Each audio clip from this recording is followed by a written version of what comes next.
안녕하십니까. 시사포커스 정치부 김민규 기자입니다. 문재인 대통령이 지난 2일 열린 임시국무회의에서 일본을 겨냥해 내놓은 강경 발언은 일순 듣기에 통쾌할지 모르겠으나 실제로는 현실성이 결여되고 사실을 왜곡한 선동으로 점철되어 있었습니다. 문 대통령은 자신이 문제 해결을 위해 외교적 노력을 해왔으나 일본이 일방적으로 거부해 이번 사태가 벌어진 것처럼 주장했지만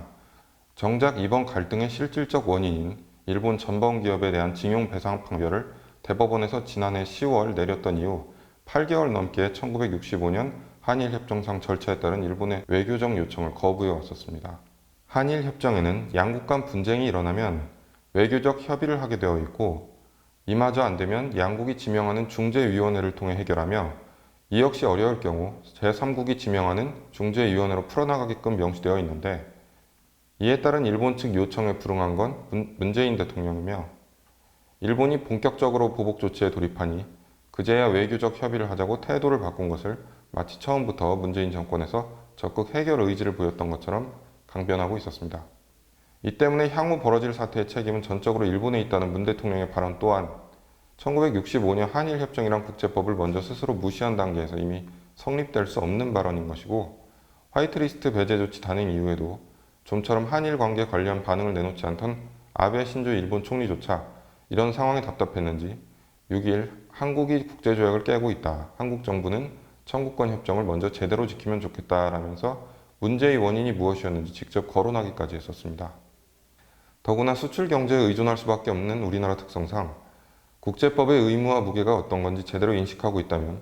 지난해에 나왔던 대법원 판결의 여파를 충분히 예견할 수 있었을 텐데도 삼권 분립을 내세우며 그간 여태 방조해놓고 이젠 책임이 전적으로 상대방에게 있다고 한다면 과연 우리나라와 국제법상 협정을 맺은 어느 나라인들을 납득할 수 있겠습니까? 심지어 정부가 대법원 판결은 어쩔 수 없다는 식으로 삼권 분립을 내세운 건 역시 별 이유로 삼기가 어려운데 타국과의 관계에도 영향을 미칠 수 있는 국제법상 약속에 대해선 양측 중 어느 일방 국가의 사법부가 개입해서는 안 된다는 사법자제의 원칙이 지켜져야 하는 것은 기본이며 대법원장도 대통령이 임명하는 판국의 정부의 이런 대응은 외국에서 보기엔 그저 사법부로 책임을 돌리는 모습으로밖에 비춰지지 않을 것입니다. 특히 개인 청구권이 소멸되지 않았다는 이유를 내세워 대법원이 그런 판결을 내린 것으로 알려졌는데 오히려 1965년 한일협정 협상 과정을 보면 개인에 대한 피해 보상은 일본 정부가 먼저 제안했었고 당시 박정희 정권에선 한국 정부가 개인 청구권에 대해서도 대항할 테니 모두 정부에 달라고 해서 이대로 협정이 맺어졌으며 이에 따라 개인 청구권도 일본 정부가 아닌 한국 정부에 청구할 수밖에 없게 된 것인데 갑자기 일본 기업에 제기하고 국내 재산을 압류하겠다고 하니 일본 정부까지 반발하고 나설 수밖에 없었던 것입니다. 앞서 2005년 노무현 정부에서도 한일 협정의 이 같은 사정 때문에 이번처럼 피해자들이 일본 기업에 제기해 국제 문제로 일파만파 비화되게끔 두지 않고 민관 공동위원회를 구성해 우리 정부에서 피해자들에게 위로금을 지급하는 선에서 매듭 지은 것인데 그때 청와대 민정수석으로서 정부위원으로까지 참석했던 문 대통령은 왜 지금 와선 이 같은 행보를 보이고 있는 것인지 가히 이해하기 어렵다고밖에 할 수 없겠습니다. 또 문 대통령은 힘으로 제압하던 질서가 과거의 유물이라고 역설했으나 이 또한 냉엄한 국제정치 현실을 도외시한 우물한 개구리식 발언이라고밖에 평할 수 없습니다. 트럼프 미국 대통령의 미중 무역전쟁이나 중국의 사드 보복,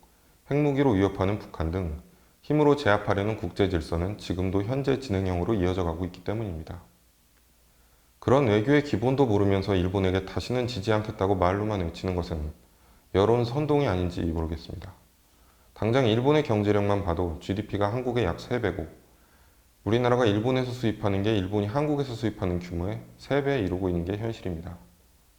이뿐 아니라 우리나라 주요 산업에 꼭 필요한 핵심 기술도 일본이 상당한 비중을 점하고 있어 결코 하루아침에 자존심 하나만 갖고 해결할 수 있는 부분이 아니며 현재 일본과 동등한 수준으로 국산화를 추진하는 것도 그 많은 품목을 단순히 자금만 투입해 이뤄낼 수 있다고 단언할 수도 없는 문제입니다. 국제법과 관계된 민감한 사안을 제대로 된 대책 없이 건드려 놓고 경제에까지 여파가 미치자 그 책임을 은근슬쩍 다른 나라와 우리 기업, 국민에게 전가한 채 자신의 정치적 입지를 강화하는 데만 이용하려는 현 정권과 여당은